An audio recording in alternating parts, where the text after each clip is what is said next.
الحمد لله رب العالمين والصلاة والسلام على سيد الأنبياء والمرسلين محمد وآله وصحبه أجمعين. أما بعد فأعوذ بالله من الشيطان الرجيم. بسم الله الرحمن الرحيم. سبحان الذي أسرى بعبده ليلا من المسجد الحرام إلى المسجد الأقصى الذي باركنا حوله لنريه من آياتنا إنه هو السميع البصير. سامعین محترم اور حاضرین کرام، ٹپکتا خون، سسکتی آہیں، جلتی بستیاں، دہکتی آگ، بے کفن لاشیں، بھوک سے بیتاب انسان، لہو روتی لاچار ممتائیں، انسانی خون کی بہتی ندیاں، ویرانے و تاریکی میں تبدیل ہوتی بستیاں، ملبے کے نیچے دفن ہوتی معصوم کلیاں، فضا میں بلند ہو رہی چیخیں، اجڑتے محلے، جلتے مکانات. جی ہاں، ان سب کو ملانے سے اگر کسی چیز کی تصویر بنتی ہے تو اس کا نام فلسطین اور اس کا تاریخی مقام غزہ ہے. اس وقت غزہ ہوئی نقشہ پیش کر رہا ہے جس کی ترجمانی ابھی کی گئی ہے. دنیا بھر کے درندگی ایک طرف اور ظالم اسرائیل اور اس کے پتھر دل فوجوں کی درندگی ایک طرف. دنیا میں بڑے سے بڑے ظلم و جبر کے سورما گزرے. چشمے فلک نے ہلاکو خان کی تباہی کو بھی دیکھا اور چنگیز خان کی چنگیز کی بھی نظارہ کیا، لیکن دور حاضر کے اسرائیلی ہلاکوں نے سب کو پیچھے چھوڑ دیا. ایک طرف ہتھیاروں سے لیس لشکر شیطان ہے تو دوسری طرف پیاروں میں ادگار نہتے مسلمان ہیں، لیکن اس کے باوجود غزہ میں معرکہ لڑا گیا اور ایمان و یقین کی طاقت کے ساتھ لڑا گیا. جن کا ساتھ سب نے چھوڑ دیا تھا، پاک پروردگار نے ان کا ساتھ دیا. کفر و شرک کی یکجٹ طاقتوں کو مٹھی بھر ایمان والوں نے شکست دی. اسرائیل کو جھکنا پڑا، باطل کو منہ کی کھانی پڑی. کافروں نے تیغ و تفنگ، توپ اور میزائل پر بھروسہ کیا. مسلمانوں نے بے تیغ بلندنے میں کسر نہ چھوڑی. اسرائیل نے آقا نعمت امریکہ سے امداد چاہی.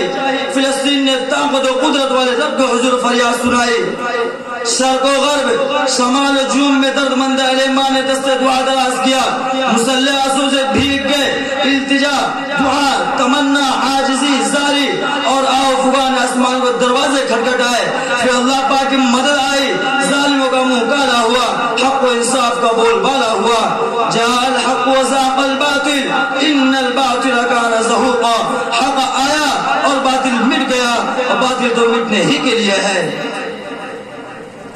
اسلام کی تاریخ شجاعت و بہادری کی تاریخ ہے، عزم و حوصلے کی تاریخ ہے، باطل کے خلاف جمنے اور حق کا کلمہ بلند کرنے کی تاریخ ہے. بدر کے میدان میں کھڑے ہوئے 313 نہتے مسلمانوں سے لے کر اس دنیا کی فتح کا عزم رکھنے والے محمد بن فاتح کے باحوصلہ سپاہیوں کی قطاروں تک ایک زدری تاریخ ہے.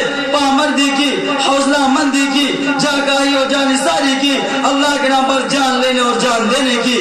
اسی تاریخ میں ایک روشن باب کا اضافہ ہے، فلسطینی مسلمانوں کو بلند اور روشن ایمانی کردار.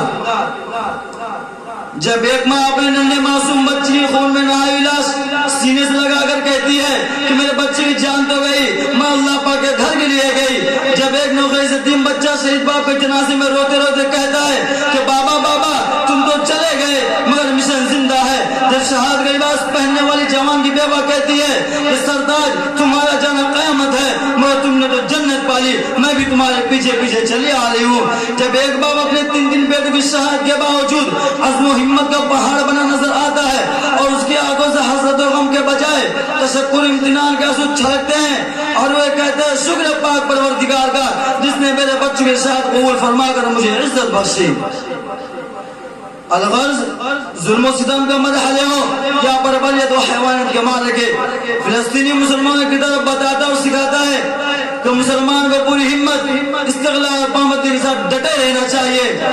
ڈر جانا، خوف کی چادر میں منہ چھپانا، بزدل اور نفرت کی راہ تلاش کرنا، مصلحت کی نامقابلی سے جان چرانا کسی اور کا طریقہ ہو تو ہو، مسلمانوں کو شیوہ و شعار نہیں.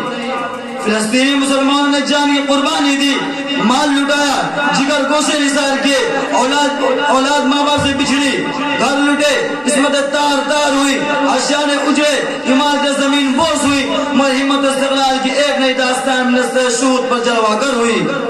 طاقت والوں کو سبق دیا گیا کہ ہمیں کمزور نہ سمجھنا، اگر تم ہاتھی والے ہو تو ہم ابابیل والے ہیں، اگر تم تیر تلوار تیغ و تفنگ اور میزائل سے لیس ہو تو ہم ایمان یقین سے آراستہ پیراستہ ہے، اگر تم روپیہ پیسہ عزت و وجاہت اور شان و شوکت پر بھروسہ کرتے ہو تو ہم توفیق الہی اور قوت بازو کا سہارا لیتے ہیں۔ کافر ہے تو شمشیر پہ کرتا ہے بھروسہ، کافر ہے تو شمشیر پہ کرتا ہے بھروسہ، مومن ہے تو بے تیغ بھی لڑتا ہے سپاہی۔